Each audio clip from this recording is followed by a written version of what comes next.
Boa tarde a todos! Estamos começando mais uma live Inspira Outbox. Nesta live de hoje estaremos falando sobre cidades criativas, turismo e cultura, novos negócios no pós-crise. Para você que está aí pensando como será esse novo cenário, nós vamos estar trazendo hoje o nosso grande colega Décio Coutinho, e o grande especialista, um doutor na área das cidades criativas. Deixa eu convidá-lo e nós já vamos começar para conversar com você. Boa tarde, Décio, tudo bem? Boa tarde, João Paulo. Boa tarde, pessoal. Tudo bem? Como é que tá? Boa tarde. Tudo melhor agora falando com você aí, aproveitando esses encontros que a gente tem agora digital, né, nessa época de quarentena. Pois E é, é muito bom aproveitar a encontrar uma... tecnologia para a gente ampliar e fortalecer nossos vínculos, né? Obrigado pelo convite, viu? Obrigado você, Décio. O Décio, que é um grande colega meu, na verdade, até colocando que eu iniciei no, na parte da economia criativa e na cultura com o Décio quando era consultor júnior lá no Sebrae. Aí depois tive a oportunidade de fazer vários trabalhos juntos e agora tenho o prazer de poder conversar com ele um pouquinho aqui com vocês também. Agradecendo a presença aí também, Décio, nós estamos aqui com Arminda Velar, Matheus Menezes, até cumprimentou você aqui, Aline, Rejane Damasceno e várias outras pessoas que vão entrando aí. Boa tarde a todos vocês e deixar também o Décio para se apresentar também, para aqueles que não o conhecem, vários aqui já vi que são conhecidos dele, mas conversar um pouquinho também sobre a sua história aí, Décio. Lembrando que nós vamos estar falando do tema sobre cidade criativa. O Décio vai se apresentar agora. Ok. Então, bom, pessoal, boa tarde. Agradecer ao João Paulo, a toda a equipe da Outbox pelo convite, né? A conversa acho que vai ser bem legal, porque é um assunto que eu adoro. Eu sou administrador de empresas e tenho um mestrado de gestão do patrimônio cultural com ênfase em antropologia. E desde 99, já tem mais de 20 anos que eu atuo nessas áreas de cultura, turismo e economia criativa. Todos os setores, né, de alguma forma, a gente tem feito um trabalho aí já há mais de 2 décadas, né? E tudo começou, na época eu estava no Sebrae, sistema Sebrae, e houve um programa do Sebrae Nacional chamado Cara Brasileira. Isso foi em 2001, né? E esse programa, ele selecionou um time de pessoas, de 12 pessoas. O Sebrae Nacional fez uma seleção e na época a gente tinha mais de 3 mil colaboradores, sistema Sebrae, e dentre os 12 eu fiquei em segundo lugar e fui selecionado para participar desse programa chamado Cara Brasileira. O Cara Brasileira, ele contratou, né, o Sebrae Nacional, através desse programa, contratou o sociólogo italiano Domenico De Masi. Para quem não conhece o Domenico De Masi, ele é bem famoso por um livro que ele escreveu chamado Ócio Criativo. Ele tem vários livros, várias publicações, está sempre na ativa. Recentemente ele publicou mais um, mas o mais famoso dele, o best-seller, é o Ócio Criativo. E eu tive a rica oportunidade de, durante 9 meses, todos os dias, né, ficar numa capacitação com o Domenico De Masi em sala. E parte dessa capacitação foi no Brasil e parte foi na Itália, onde nós pudemos conhecer os modelos de distritos criativos da Itália, Veneza, toda a região de Florença. Nós fomos a Capri para conhecer o modelo do turismo e conhecemos uma experiência riquíssima, que a Itália tem esse modelo de trabalhar com micro e pequenas empresas, né? E é muito famosa pela sua criatividade, principalmente no design, também na parte dos alimentos, né, presunto de Parma e tantos outros aí.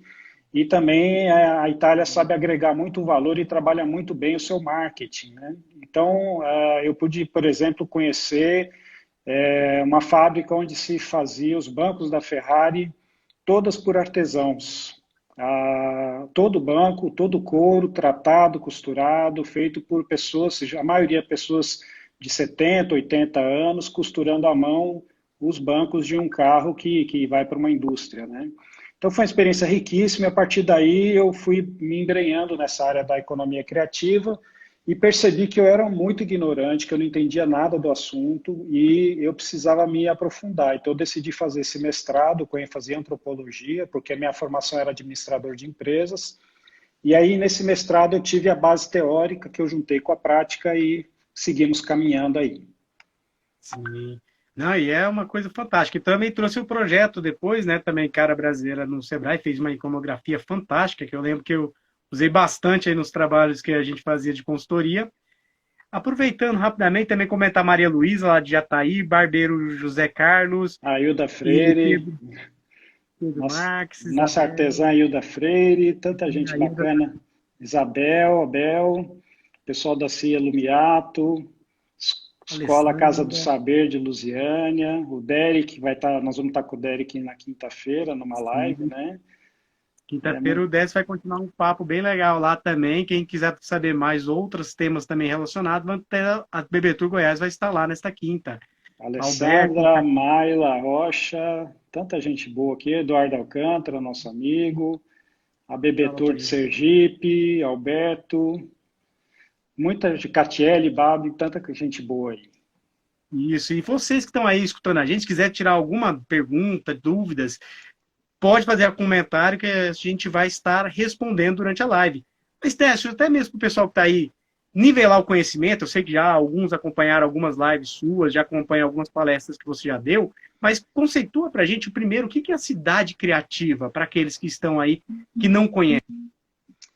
O conceito de cidade criativa, para mim, é aquela cidade dos sonhos, né? Que a gente deseja muito morar nela. É uma cidade que ela é efervescente em cultura, em criatividade, é uma cidade que valoriza suas pessoas, ela é centrada no ser humano, né?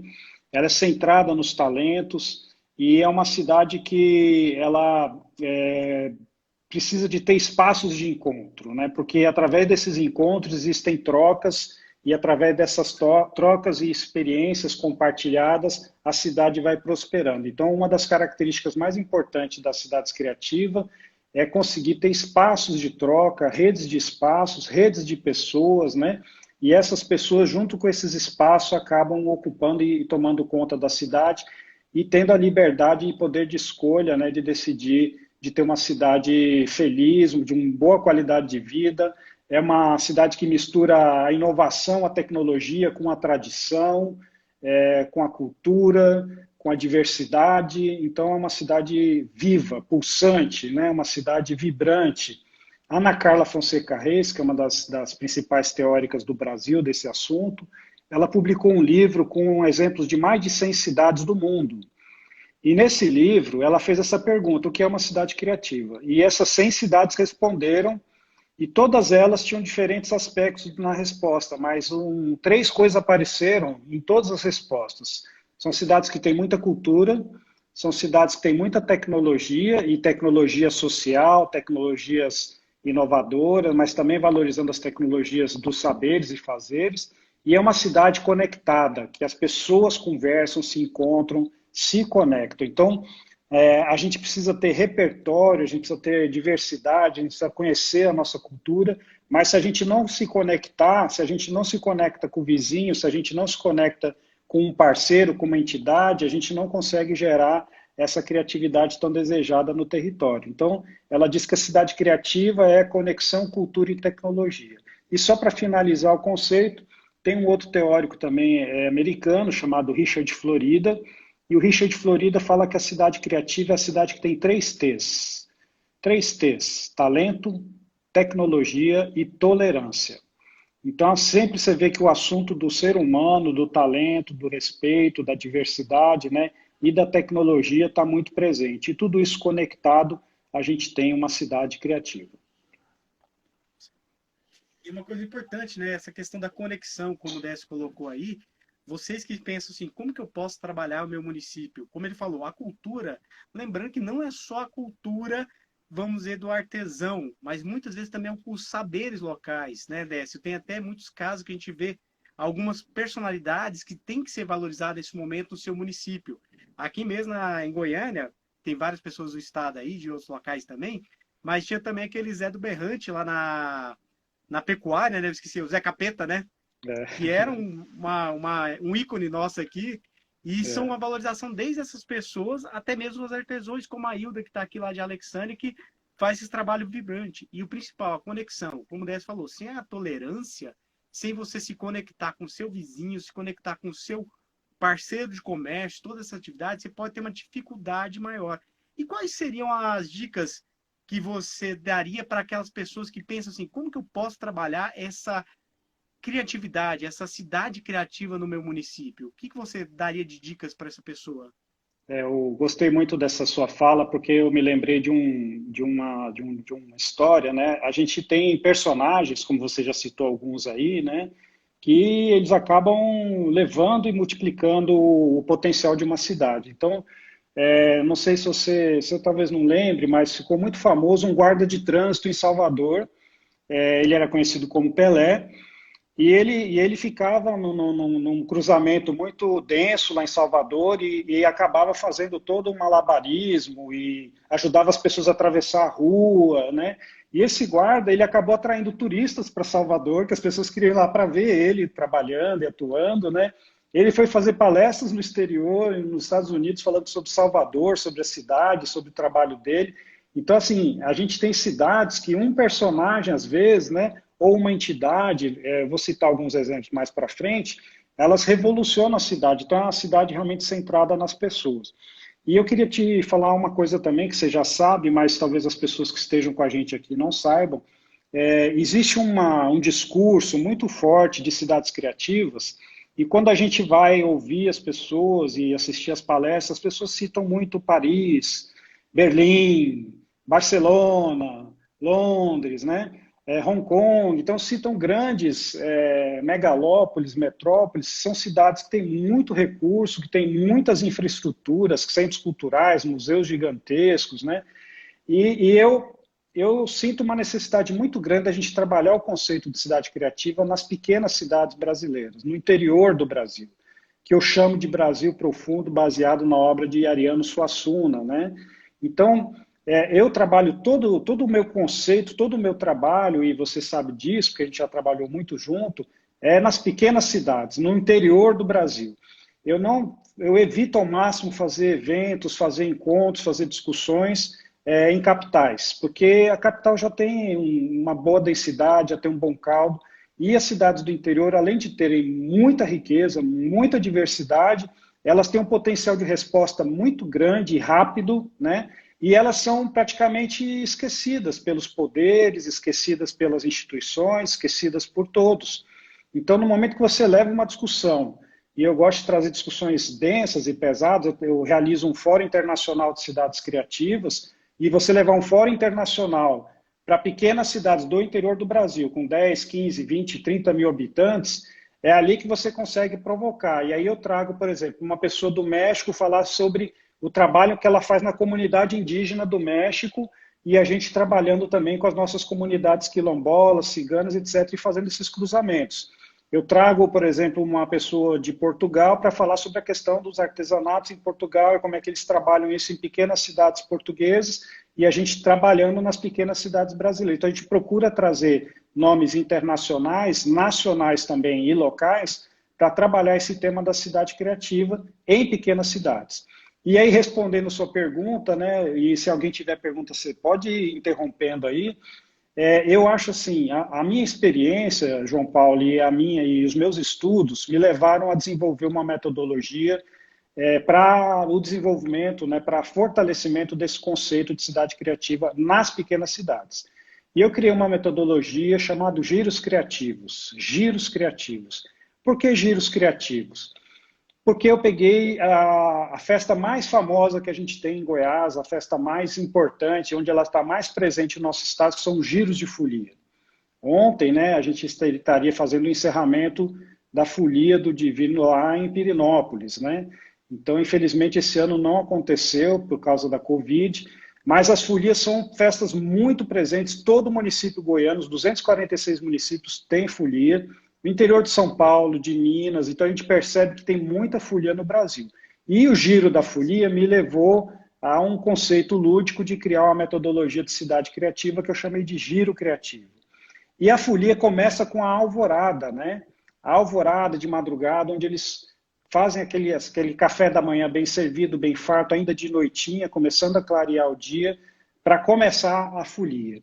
E eu acho que toda cidade que quer ser uma cidade criativa, o primeiro passo é a alvorada.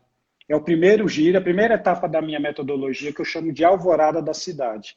Se a cidade não tem consciência da importância da economia criativa, da importância da criatividade no desenvolvimento territorial, sem essa consciência você não consegue avançar na metodologia. Então, a primeira etapa que eu acho que uma cidade tem que ter, ela tem que despertar para o assunto, ela tem que conhecer o assunto, ela tem que entender e ver se aquilo é bom para ela, porque ela pode dizer, não, eu não quero, né? Eu não quero isso, não me interessa e tudo bem. Mas a primeira etapa é essa da consciência, né? Da consciência da cidade, dos moradores, da sociedade e das lideranças, do que é uma cidade criativa, o que isso pode ter de benefícios, e eu chamo isso da primeira etapa da metodologia, que é a alvorada, que é o amanhecer, que é o despertar para a cidade criativa, dentro da metodologia dos giros criativos. E estamos aí também com o Leopoldo Veiga, do Senac, Sesc. Grande Leopoldo. A Jacleia, Hilda Freire até comentou aqui, vem vocês dois para Olhos d'Água, Tex, saudade de Olhos d'Água, aí uma grande terra aí que a gente já fez vários trabalhos bem interessantes. A Viviane de Uberlândia, que faz um trabalho sensacional lá, né? Sim. Muito legal. Da Planar Turismo. Isso. Derek Ninda, também, Helena. Bacana, pessoal. A Crisma, minha amiga de colégio de São Paulo. Muita gente bacana aqui, viu? Muito obrigado por todos aí. E um olá para o Evandro também, para saudações turismólogas aí. Gostaria que você me aproveitasse agora, e conceituasse qual é a diferença, principalmente para aquela pessoa que está empreendendo agora, que está pensando nesse mundo que está mudando muito. Qual é a diferença do empreendimento tradicional para o empreendimento criativo? O que você coloca principalmente de diferença nesses dois? O que muda é o comportamento, né? O que muda é a visão. Eu falo muito isso. Quando você trabalha dentro do conceito da economia criativa, né, das cidades criativas, você tem uma visão diferenciada sobre a mesma cidade, você tem uma visão diferenciada sobre o mesmo empreendimento. Então, o empreendedor que tem essa visão e essa consciência de trabalhar dentro desse conceito do empreendedorismo criativo, ele quer propor novos sentidos, ele tem propósito, né? Ele tem valores que ele quer compartilhar e quer trabalhar em conjunto com a sociedade. Então, é muita questão da visão do negócio e do comportamento do empreendedor. Então, assim, para que ele vai trabalhar esse conceito? Para propor novos sentidos, porque novos sentidos são novas direções e são novos sentimentos. Então, no momento que você tem proposta, que você tem propósito, que você tem norte, né, que você tem o que faz seus olhos brilharem todo dia e você vai empreender nessa área, e aí eu queria chamar a atenção para a importância dos jovens, porque os jovens, eles têm muito essa pegada da criatividade, da economia criativa, dos empreendedores criativos, e os jovens podem ser e devem ser, e já têm se mostrado muito potentes na mudança de um desenvolvimento territorial, de um desenvolvimento de qualquer tipo de negócio. Então, ouvir, né, uma escuta atenta e sensível ao que o jovem tem para nos falar e realmente dar poder a esse jovem, né? O Jaime Lerner é um exemplo de empreendedor criativo, e ele fala assim, uma frase dele que eu gosto muito é: trabalhe por um sonho capaz de mover uma geração. Então, a vida do Jaime Lerner, o propósito dele é o sonho que move uma geração. Então, a gente quando tem proposta, quando tem propósito, quando a gente pensa em trabalhar a economia criativa, os empreendimentos criativos são empreendimentos que têm propósito, que têm sentido, que mostram ao que veio, né, ao que vieram. A outra questão também, um outro paradigma muito importante desses empreendimentos criativos, eles sempre trabalham em rede, né, redes articuladas, redes sustentáveis, e aí com o conceito de sustentabilidade, preocupado com o impacto social, com o impacto ambiental, com o impacto cultural e com o impacto econômico. Então, são os 4 pilares da sustentabilidade, onde além do tripé famoso, né, economia, ambiente e social, tem o pilar da cultura, né? Então, um empreendedor criativo ele trabalha com essa visão sistêmica, holística, ecossistêmica, né? E ele também quer, além de trabalhar em rede, tratando dessa visão sistêmica e de ter propósito, ele quer compartilhar valor e gerar valor. Então, a proposta dele é estar realmente integrado de forma regenerativa com o território dele, onde ele, mais do que sustentável, ele busca criar novas sustentabilidades, como se fosse uma empresa célula-tronco, né? Onde ela constrói novos tecidos dentro dessa complexidade, da era da complexidade. A palavra complexidade é complexo. Com é junto, né? E plexo é tecido. Então, como células-tronco complexas e com complexidade, a gente gera juntos novos tecidos. E essa é a característica do empreendedor criativo. Ele não está focado só no lucro, ele foca nas pessoas, no talento, na sociedade, no propósito, na comunidade, nas redes, na regeneração. O lucro, o recurso, ele vem em segundo plano como quase que uma consequência de tudo isso aí. Com certeza. E uma coisa importante também, como o Décio falou, então você que está pensando em empreender, você pode pegar e fazer o que também? Você pode estar buscando fazer o seu giro, como o Décio tem uma metodologia que ele desenvolveu, e começar a circular na cidade. E essa, como ele falou, se você integrar parte dessa teia, dessa colaboração, desse lado colaborativo que nós precisamos cada vez mais, principalmente no momento de hoje, integrar com os seus concorrentes, integrar com os seus parceiros possível. Eu vi vários cases saírem aí bem interessantes de empresas que estão se reinventando, principalmente com o quê? Com uma união criativa com outros segmentos. E é muito importante nesse momento. Aproveitando também, tem vários agradecimentos do Edvar, obrigado também, Décio, muito para aprender com vocês. Décio, Núbia, Danilo da Paraíba, grande Danilo da Paraíba. Deixa eu ver só se tem mais alguma pergunta aqui. Pessoal, qualquer pergunta vocês podem estar Thiago. Fazendo e a gente vai estar fazendo a leitura aqui.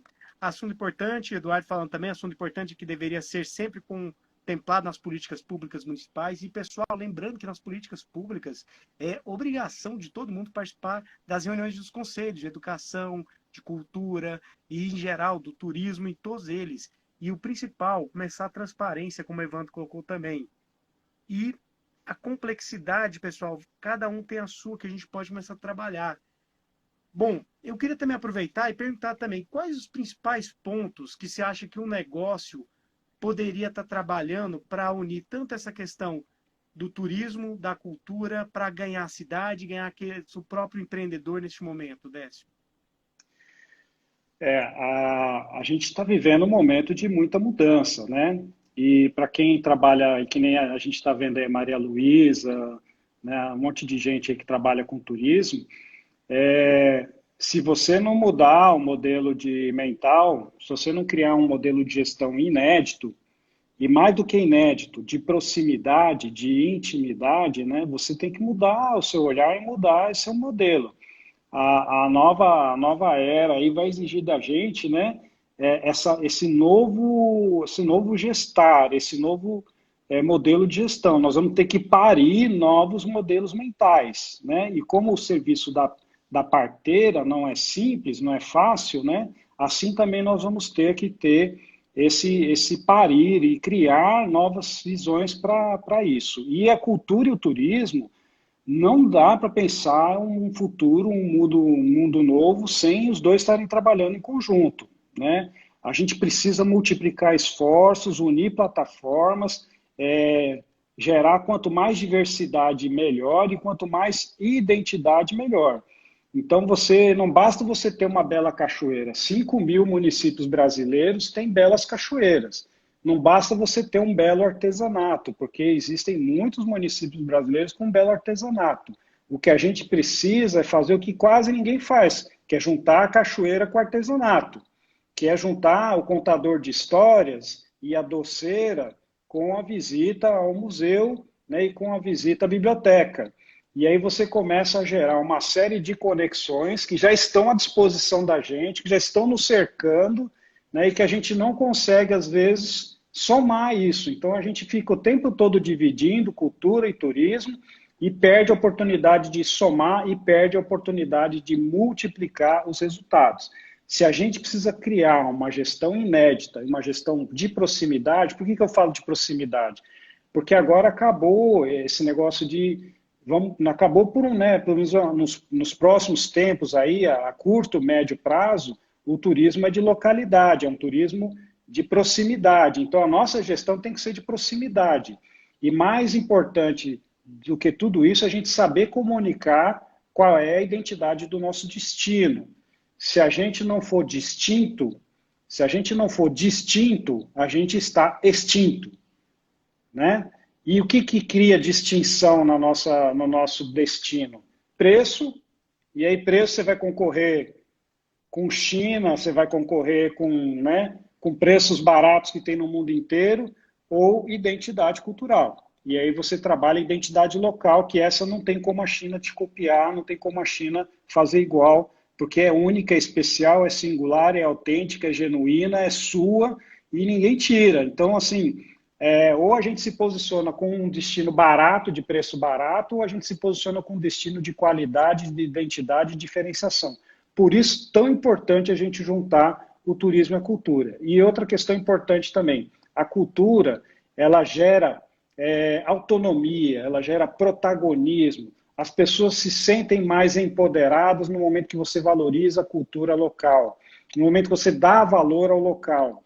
E hoje, mais importante do que você contratar um digital influencer, uma blogueira de São Paulo para falar do seu destino, porque isso não vai ecoar mais, você precisa de trabalhar com os talentos locais e utilizar dos grandes artistas locais, dos grandes sábios locais, das pessoas que são líderes da sociedade, para que essas pessoas possam vender o seu destino. E essas pessoas, quanto mais destino for mais local, mais apelo regional, nacional e internacional ele vai ter.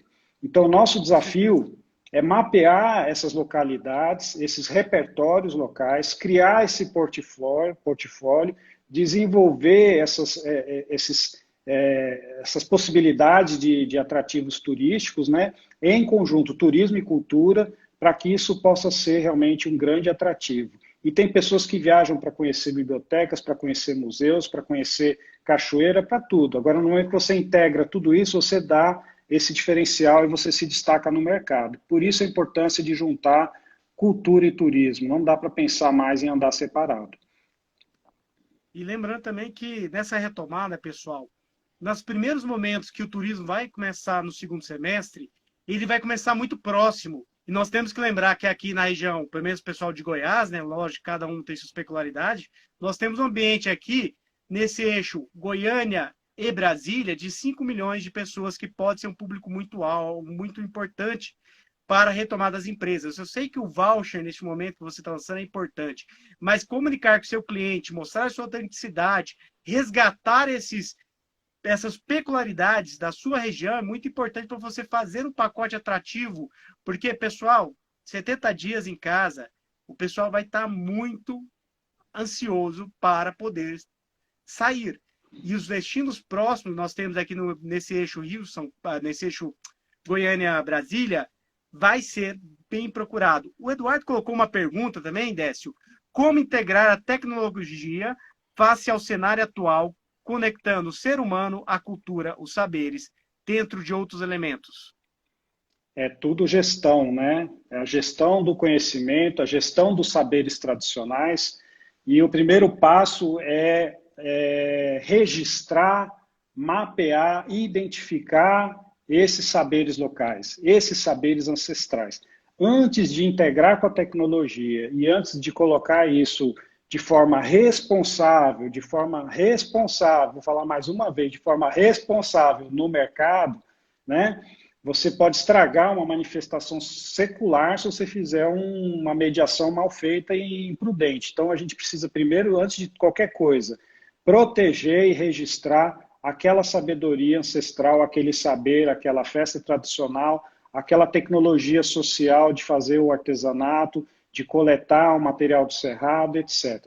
Depois de registrado, depois de protegido, aí existe um modelo de gestão do conhecimento ancestral, onde a gente tem que saber trabalhar essa gestão e aí sim você começa a trabalhar tecnologias, né? Essas tecnologias já podem ajudar na parte do registro, como tecnologias audiovisuais e outras tecnologias, mas a partir daí você começa a adotar tecnologias. Eu vou trazer um exemplo aqui, a cidade de Atlanta, nos Estados Unidos, ela criou um roteiro de comida de rua virtual em casa.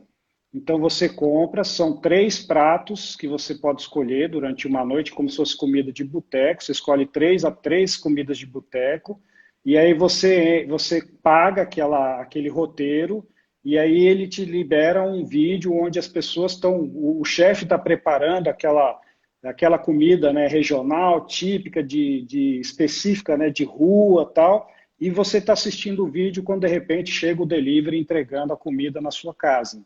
Então você usa a tecnologia de vídeo para aprender a fazer a receita, para o chefe te mostrar como é que ele fez aquele pastel de carne com piqui, aquele aperitivo bem regional, e ele está ali. Você está assistindo a receita no YouTube e ao mesmo tempo estão vindo os 3 restaurantes fazendo as entregas para você. Então você interage com a tecnologia, ao mesmo tempo você está consumindo, né, o alimento da cidade de comidas regionais e locais, comidas de rua, né? Então, essa é uma solução interessante que usou a tecnologia para valorizar os pratos locais, a gastronomia local.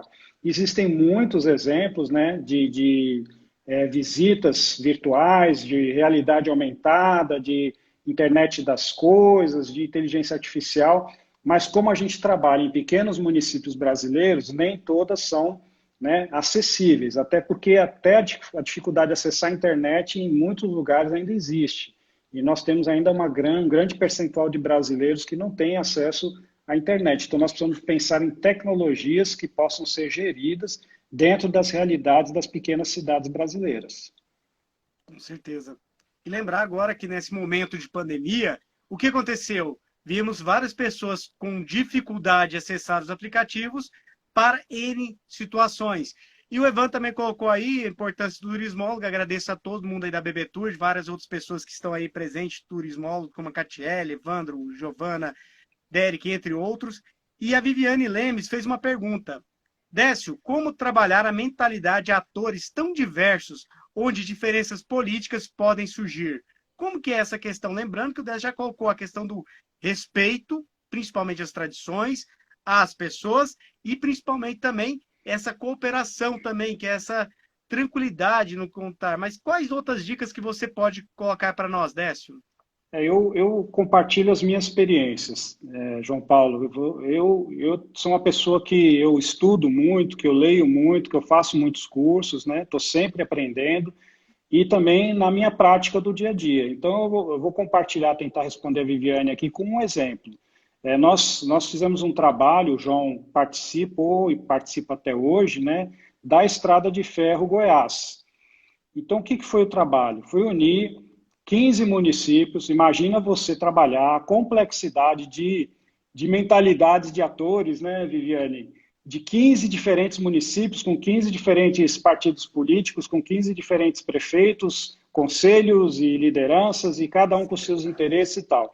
Então, qual foi a nossa estratégia? Foi a estratégia de usar um tema aglutinador. Qual é o tema que atrai todo mundo? Qual é o tema que mobiliza 15 municípios? E o tema era a Estrada de Ferro, a paixão pela Estrada de Ferro, os antigos ferroviários que choram quando falam que lembram do trem passando e tocando o apito, as crianças que hoje já são adultos que corriam para a beira da Estrada de Ferro para ver o trem passar, e aí todo esse apelo voltado, né, toda a questão que a gente faz, o estudo etnográfico, né, ancestral, toda a história, lendas, mitos, casos e causos, onde você mapeia no município, você encontra aquele tema aglutinador.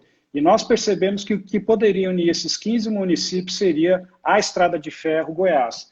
E em cima do elemento Estrada de Ferro, a gente conseguiu construir um consórcio intermunicipal de gestores de turismo e cultura. Então ele começou hoje é um consórcio que trabalha com todas as frentes dos municípios, mas iniciou com os gestores de turismo e cultura. Foi uma iniciativa da região que a gente estimulou, participou, baseado o quê? Num tema aglutinador, num tema mobilizador, num tema de vitrine, né? Então, O desafio que a gente tem como gestor de economia criativa, de cidades criativas, de turismo e de cultura, é conseguir ter sensibilidade, ouvido, né, atento, uma escuta atenta, para você conseguir identificar qual seria aquele tema que toca o coração das pessoas. E aí você consegue, de alguma forma, né, as dificuldades não acabam, né, sempre tem dificuldade, sempre tem problema, trabalhar na complexidade é isso, né, é tecido, é construir junto, é costurar junto, é cerzir, rasga e aí costura de novo, né, tem muita cicatriz, mas a gente vai conseguindo avançar porque a gente conseguiu achar aquele tema que mobiliza toda a comunidade. Então é importante a gente entender. Às vezes o tema é uma pessoa, é um grande líder, tem um povoado aqui perto de Alto Paraíso que tem uma senhora que é uma gracinha, ela é a parteira, benzedeira e a raizeira da cidade, que é a Dona Flor. E ela é viva até hoje, ela fez mais de 200 partos lá na... Então a Dona Flor, ela é a aglutinadora da cidade. E assim, no caso da Estrada de Ferro, o que uniu os 15 municípios foi o elemento da Estrada de Ferro. Se você quiser comentar, João, que você também tem muita experiência lá na região, acho que seria legal também você compartilhar, né? Com certeza. E esses temas, como ele colocou, entra principalmente, às vezes, pode ser uma, digamos, uma técnica local. Eu vi vários casos também que o pessoal estava se unindo através de alguns saberes locais. E uma coisa que eu queria comentar, até mesmo para aqueles também que são empreendedores, pessoal, que quando o DES coloca que o grupo se reúne, não somente o grupo, quando você tem municípios, atores do trade turístico diferenciado, mas você, empresário sozinho também, você tem que descobrir o que move. Lembra que o DES falou que colocou lá qual que é a sua paixão para esse ambiente criativo, esse ambiente que está mudando, onde é muito importante saber sua paixão, você tem que entender bem a paixão do seu cliente. Qual que é a dor do seu cliente? Quando você entende qual é a dor do seu cliente, ou qual a dor daquele grupo, que é aquela coisa que incomoda, que o pessoal queria mexer, fazer aquela mudança, você consegue achar que o Décio falou, que é aquela paixão que move todos, aquele senso único que traz tanto o seu cliente a se reconhecer na sua empresa, como aquele grupo a se reconhecer naquele projeto.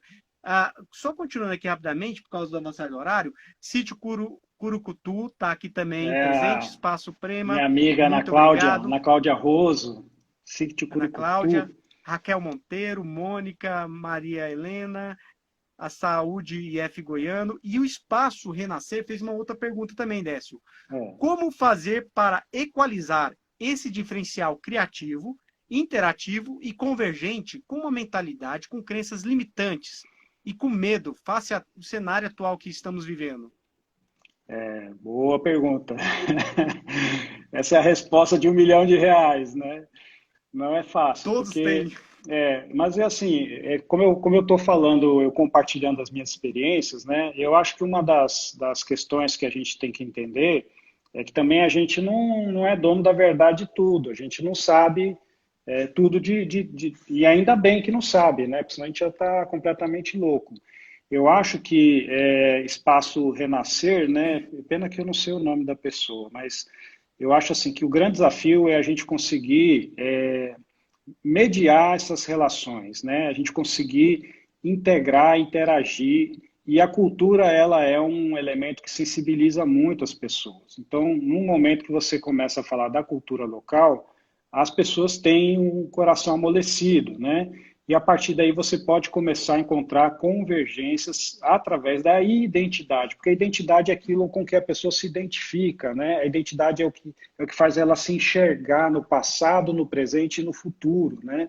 Quem não tem memória não tem futuro. Então, ele também, a partir da memória dele, ele pode enxergar o futuro do trabalho, o futuro do empreendimento dele, o futuro da cidade dele. Mas ele só vai enxergar isso se você despertar e mostrar esse repertório local que existe, esse repertório que existe cercando esse empreendimento e essa cidade, essa empresa.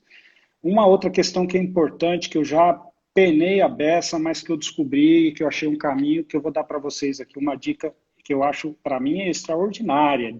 Fica a dica, hashtag. A gente, às vezes, não entende a língua do outro, né? A gente está falando português e o outro está falando mandarim. Na verdade, todo mundo está falando português, mas por trás da fala tem uma série de agendas ocultas, de verdades não ditas, né? E de coisas que as pessoas às vezes não querem na hora compartilhar ou não se sentem confortável, até porque às vezes não existe aquela relação ainda de confiança, né? O grande desafio de trabalhar essa integração que o Espaço Renascer coloca é você conseguir construir uma governança que, mais do que política e governabilidade, seja confiança, uma governança que saiba fiar com. Confiar é fiar junto, né? É fiar junto com uma pessoa que você acredita, que você gosta de cantar e de fiar junto. Então, o desafio é criar confiança. Como você não tem essa confiança estabelecida inicialmente, que geralmente você é uma pessoa que vem de fora, o desafio que eu coloco aqui é achar o tradutor entre o português e o mandarim.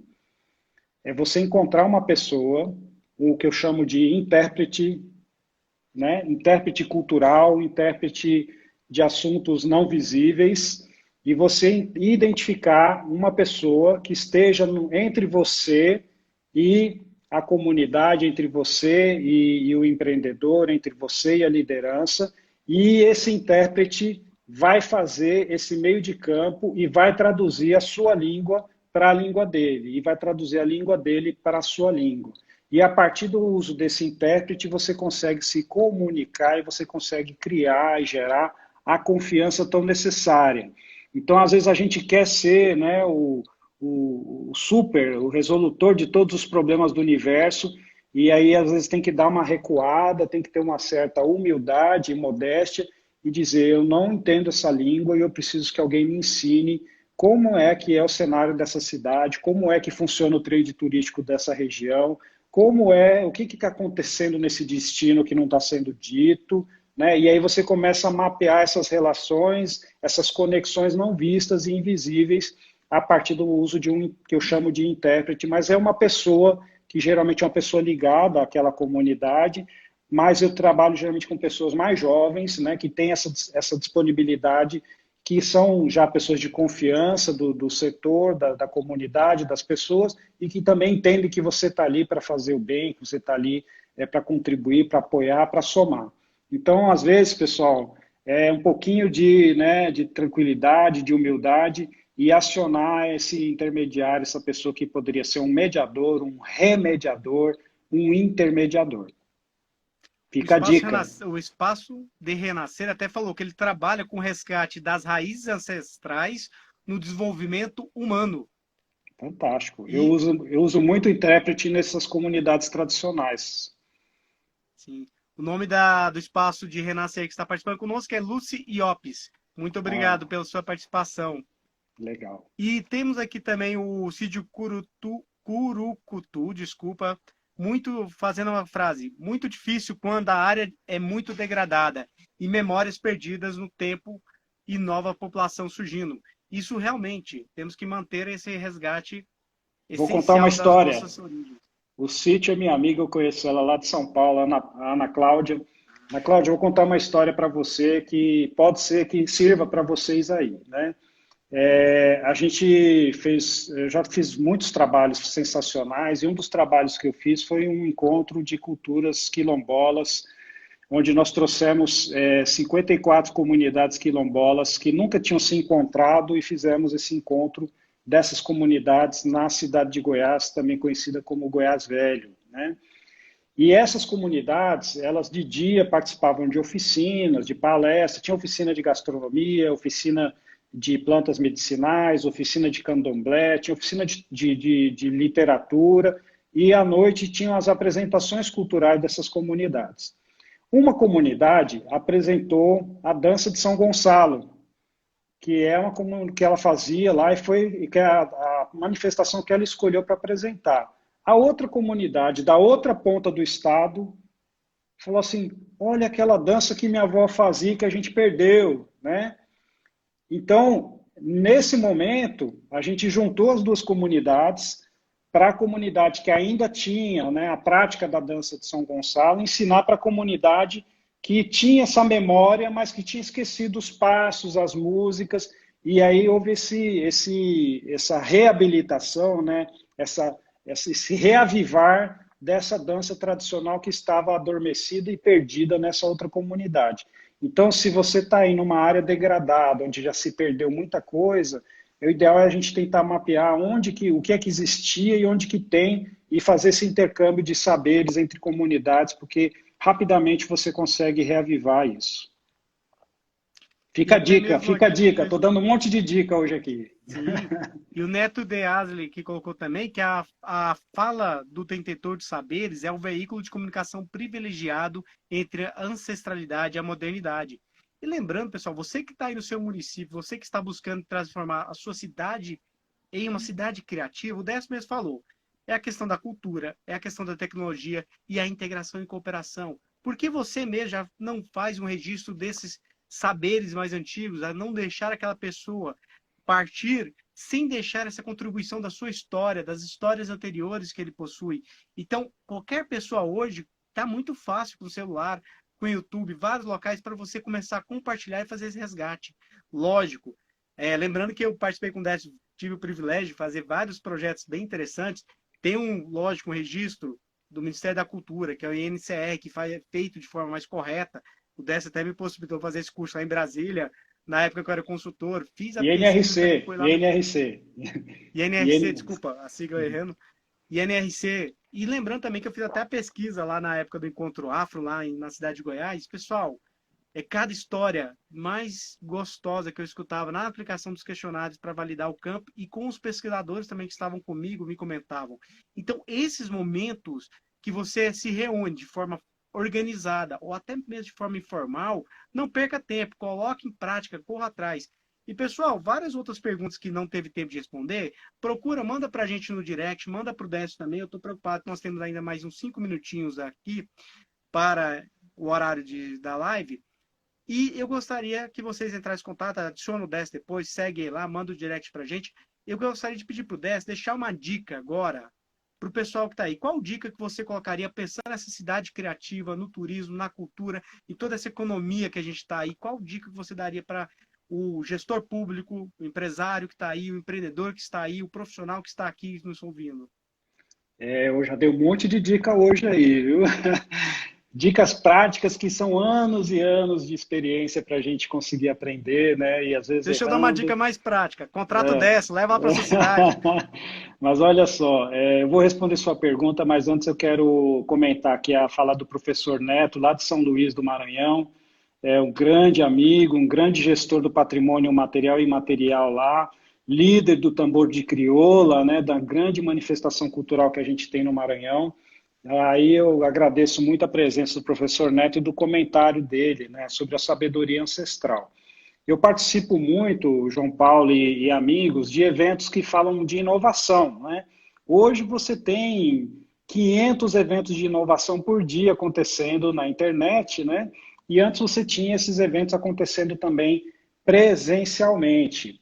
E sempre me pergunto o que é inovação. E eu falo assim, olha, a inovação, às vezes, ela vem da ancestralidade, né? A inovação, ela vem da gestão do saber ancestral, onde você tem, às vezes, alguma solução incrível que pouca gente sabe e talvez já tenha sido perdida pelos nossos grandes mestres e sábios, mas que é extremamente inovadora.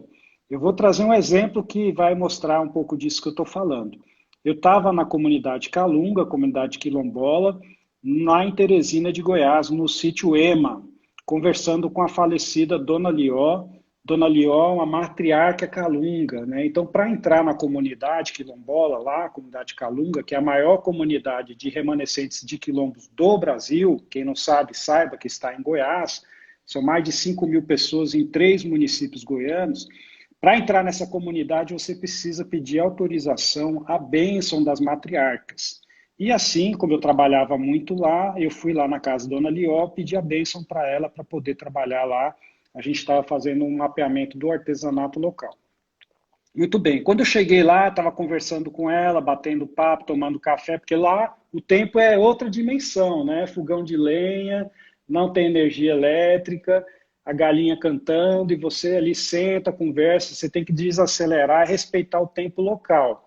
E assim, como eu já tinha essa prática, eu fiz e estava conversando com a Dona Lió.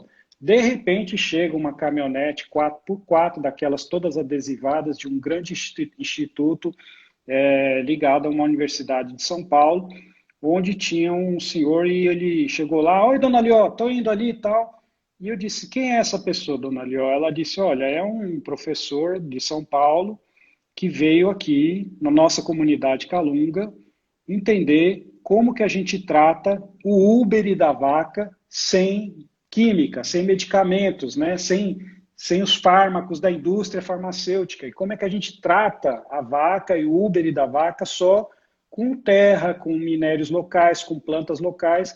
Então ele está fazendo um pós-doutorado para apresentar o pós-doutorado, a tese da grande inovação que é tratar a vaca de forma orgânica, natural, que era uma sabedoria ancestral dos calungas, que estava sendo colocada como uma grande inovação. Então, quando o professor Neto fala disso, eu concordo plenamente, né? A gente tem, através da sabedoria ancestral, grandes possibilidades de inovação. O problema é que a gente vive num mundo onde a arrogância tecnocrática, né, a vaidade e a grande arrogância, que as pessoas acham que sabem tudo e desprezam e menosprezam o saber dos ancestrais. Dá tempo ainda de dar nossas dicas para encerrar a nossa conversa? Então, vou lá rapidinho, pessoal. Valorizem os novos repertórios locais, né? Quando a gente fala em cultura e turismo é repertório, né? É repertório. Então, a gente precisa mapear, valorizar os nossos repertórios do passado, do presente e do futuro. Quais são nossos repertórios futuros, né? Fazer um levantamento, mapear esses repertórios e conectar esses repertórios, fazer essa relação entre passado, presente e futuro e achar essas conexões. Segunda questão, valorizar as práticas domésticas e a produção doméstica. Nós estamos fazendo em Silvânia um mapeamento da cultura local através de redações das escolas públicas.